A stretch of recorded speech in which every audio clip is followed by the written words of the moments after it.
ఎన్టీఆర్ జిల్లా విజయవాడ రూరల్ వరద ముంపుతో నష్టపోయిన ప్రాంతాలను మంత్రి శివరాజ్ సింగ్ చౌహాన్, మంత్రి నారా లోకేష్, కేంద్ర మంత్రి పెమ్మసాని చంద్రశేఖర్, విజయవాడ ఎంపీ కేశినేని శివనాథ్, ఎంపీ దగ్గుబాటి పురంధరేశ్వరితో కలిసి మైలవరం ఎమ్మెల్యే వసంత కృష్ణప్రసాద్ పరిశీలించారు. విజయవాడ రూరల్ జక్కంపూడి జేఎన్యూఆర్ఎం కాలనీలో ఎన్డీఆర్ఎఫ్ బోట్లపై ప్రయాణించి అక్కడి వరద నీటిలో మునిగిన అపార్ట్మెంట్లను, కాలనీ వాసుల కష్టాలను స్వయంగా పరిశీలించారు.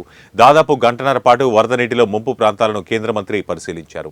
వరద ముంపుకు గురైన ప్రాంతాలను పరిశీలించడానికి వచ్చిన కేంద్ర మంత్రికి వరద ముంపుకు గురైన కాలనీ ప్రాంతాల పరిస్థితుల గురించి, అక్కడి ప్రజలు పడుతున్న ఇబ్బందులు, చేపట్టాల్సిన చర్యల గురించి మంత్రులు అధికారులకు వివరించారు.